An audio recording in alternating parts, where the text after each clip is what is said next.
करेंगे। झारखंड में ठंड का कहर जारी है। रांची सटे कांके में पारा 2.3 तो मैक्लुस्कीगंज में पारा 5 डिग्री है। राजधानी रांची का न्यूनतम पारा लगातार तीसरे दिन भी 10 डिग्री सेल्सियस के नीचे रहा। जमशेदपुर छोड़ बाकी 23 जिलों में न्यूनतम तापमान 10 डिग्री के नीचे है। शीतलहरी ने लोगों को घरों में दुबकने को मजबूर कर दिया। सड़कों पर सामान्य के मुकाबले कम लोग दिखाई दे रहे हैं। जगह जगह अलाव जलाए जा रहे हैं। मॉर्निंग वॉकर भी कम ही सड़कों पर निकल रहे हैं। सुबह और शाम में सर्दी ज्यादा सितमगर साबित हो रही है। 9 जनवरी तक ऐसी स्थिति बने रहने का अनुमान है।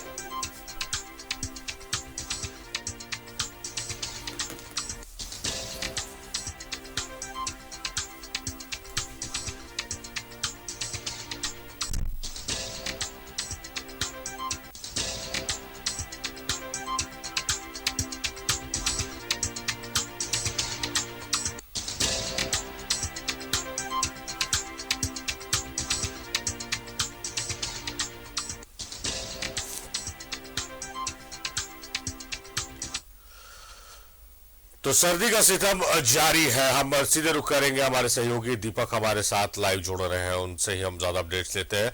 दीपक, जिस तरह से जनवरी की शुरुआत तक लगा कि सर्दी का सितम देखने को झारखंड में नहीं मिल रहा है, लेकिन उसके बाद फर्स्ट वीक जैसे ही गुजर रहा है, सर्दी का सितम, ठंड का प्रकोप बढ़ता ही चला जा रहा है। शीतलहरी ने आम जनजीवन को अस्त व्यस्त कर दिया है। सड़कें सुनसान नजर आने लग रही है देर शाम। कैसा माहौल रह रहा है रांची का? आप लोग सड़कों पर रिपोर्टिंग के लिए निकलते हैं तो? जी बिल्कुल सारिफ, दिसंबर के अंत तक जो ठंड का सितम है वो काफ़ी कम देखा जा रहा था, वो ज़्यादा महसूस नहीं हो रहा था ठंड। लेकिन जैसे ही नया साल आया, जनवरी का फर्स्ट वीक जैसे ही बीता, उसके बाद ठंड का जो कहर है राजधानी रांची समेत राज्य भर में बढ़ने लगा। और आलम यह है कि अभी मौजूदा समय में जो रांची का जो न्यूनतम तापमान है वो 10 डिग्री सेल्सियस से भी कम चला गया है। तो इस वजह से लोगों की परेशानी काफ़ी बढ़ गई है। लोगों का जो दिनचर्या होता है, सुबह जल्दी उठ करके कई ऐसे लोग हैं जो मॉर्निंग वॉक करने आते हैं, कई ऐसे लोग हैं जो अपने बच्चों को सुबह जल्द तैयार करके स्कूल भेजना होता है। तो उन लोगों की परेशानी खास तौर पर सबसे अधिक बढ़ गई है। ठंड की वजह से अगर परेशानी की बात करें तो वैसे लोगों की परेशानी सबसे अधिक बढ़ गई है जो गरीब तबके के लोग हैं, जो जिनका रोज कमाना खाना होता है, जो रिक्शा चालक होते हैं या मजदूर वर्ग के लोग होते हैं, वो अगले सुबह 6-7 बजे तक राजधानी रांची के सड़कों पे पहुंच जाते हैं। जिस वक्त लोग बिस्तर नहीं छोड़ पाते हैं, उस वक्त वो शहर पे पहुंच जाते हैं रोजी रोजगार के लिए। तो वैसे में उन लोगों को भी काफ़ी परेशानी का सामना करना पड़ता है, क्योंकि पहले सुबह घर का जो काम काज होता है वो सब को पूरा करने के बाद रोजगार के लिए सड़कों पे आना पड़ता है। उसके बाद भी लोगों को काम नहीं मिल पाता है। रिक्शा चालक चूँकि सुबह जब 6 बजे अगर सड़कों पर पहुँचते हैं तो उन्हें पैसेंजर नहीं मिल पाता है, क्योंकि आम लोग सड़कों पर नहीं उतर पाते हैं, नहीं आ पाते हैं।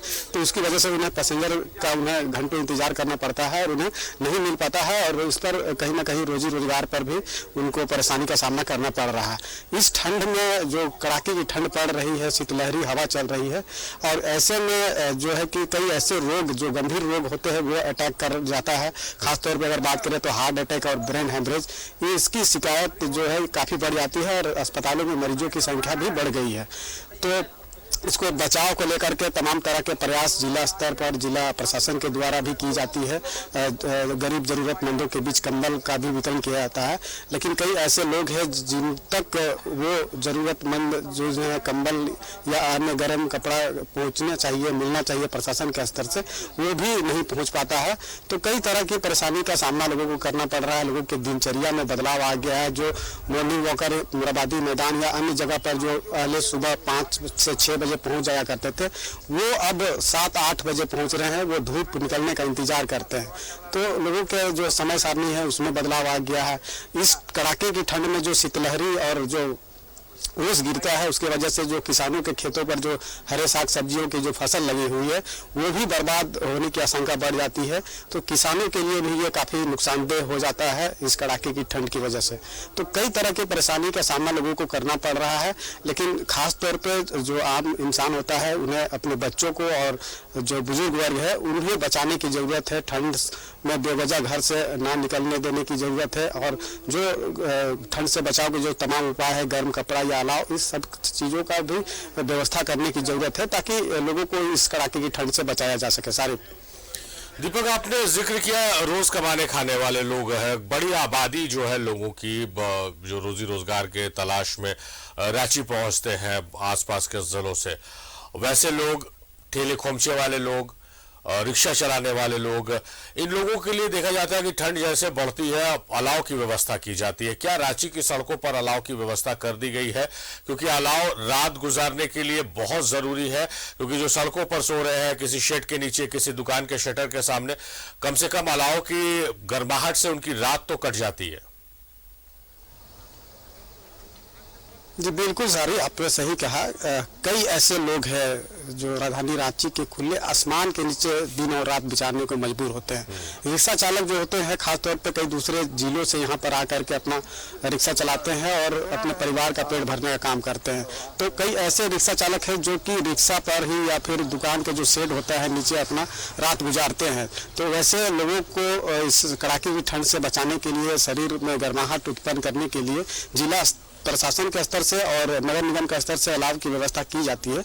लेकिन वो किन खास स्थानों पर की जाती है, जैसे कि रांची के अल्बर्ट एक्का चौक हो गया या फिर स्टेशन के समक्ष हो गया, या ऐसे कुछ चौक चौराहा होती है जहां पर इस तरह का व्यवस्था किया जाता है ताकि वो रिक्शा चालक या अन्य जो मजदूर वर्ग के लोग हैं जो कि अपने घर से दूर रहते हैं और यहाँ रहकर रोजी रोजगार करते हैं, तो उसका इस्तेमाल करते हैं। ठंड से बचाव को लेकर के वो उस अलाव का इस्तेमाल करते हैं, तो उन्हें परेशानी होती है। हालांकि जिला स्तर पर, जिला प्रशासन के स्तर पर और नगर निगम के स्तर पर इस तरह का व्यवस्था होता है, लेकिन वो सभी जगह पर नहीं होता है, कुछ खास जगहों पर ही होता है। ठंड से बचाव को लेकर जो कंबल का भी वितरण पार्षद के द्वारा, महापौर के द्वारा, उप महापौर के द्वारा या जिला प्रशासन के द्वारा लोगों के बीच की जाती है। गाँव में, शहरों में, अलग अलग जगहों पर, वार्ड में की जाती है।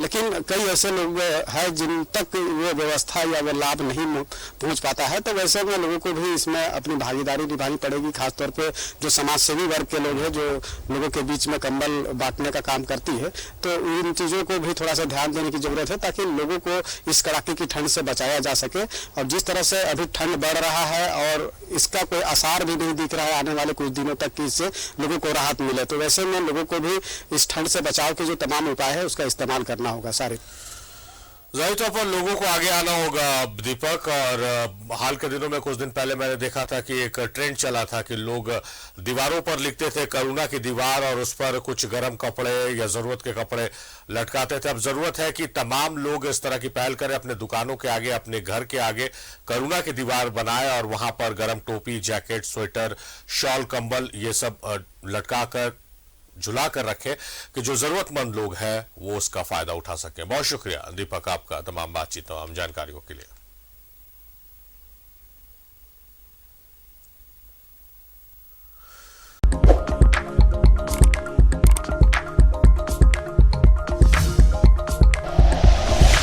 Like and share videos, subscribe करें हमारा चैनल और प्रेस करें बेल आइकॉन। न्यूज़ 11 भारत, सच है तो दिखेगा।